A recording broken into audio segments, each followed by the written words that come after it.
Assalamualaikum warahmatullahi wabarakatuh. Saya dengan Gugun Gunawan dari Universitas Garut, Fakultas Pendidikan Islam dan Keguruan dari Prodi Pendidikan IPA. Saya akan sedikit menjelaskan materi tentang pemisahan campuran. Nah, sekarang kita langsung masuk aja ke dalam materi.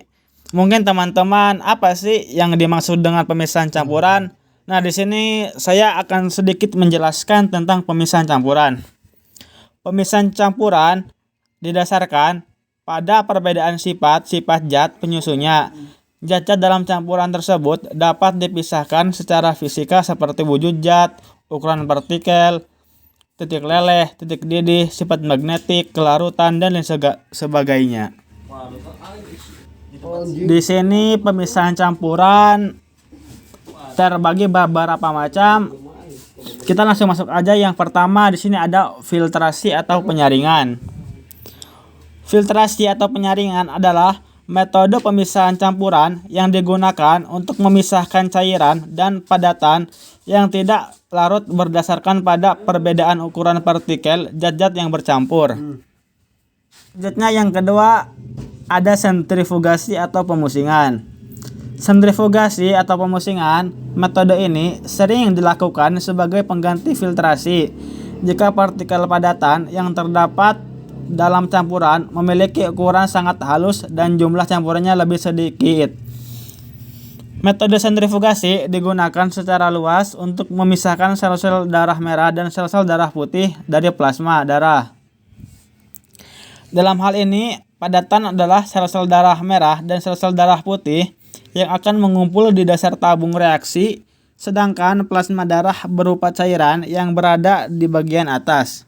Selanjutnya yang ketiga, di sini ada distilasi atau penyulingan.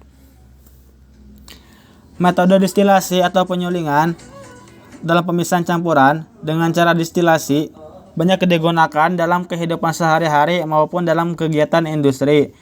Pemisahan campuran dengan cara penyulingan digunakan untuk memisahkan suatu zat cair dari campurannya.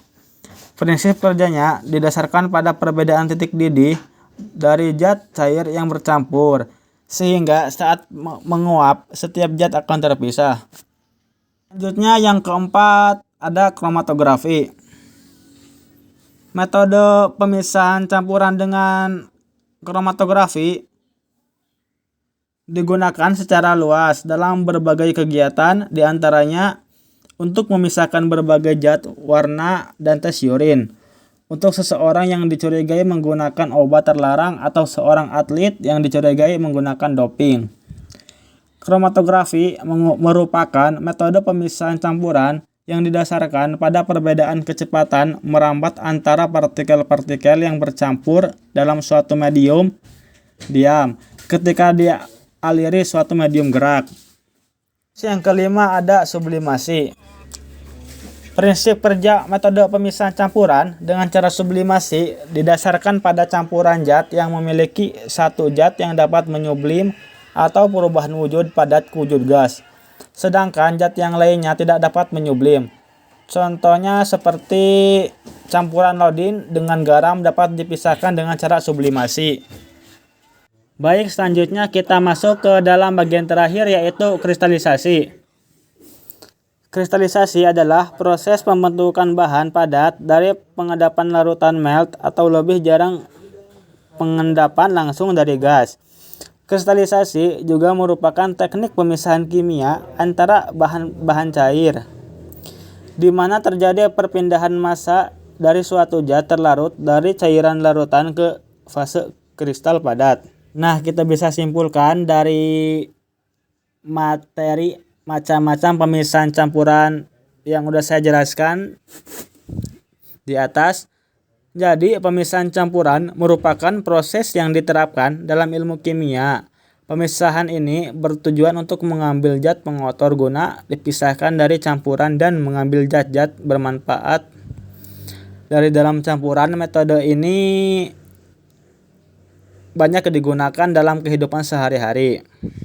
Mungkin cukup sekian pemaparan materi tentang pemisahan campuran dari saya.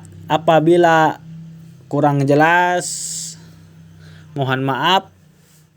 Cukup sekian dari saya. Wassalamualaikum warahmatullahi wabarakatuh.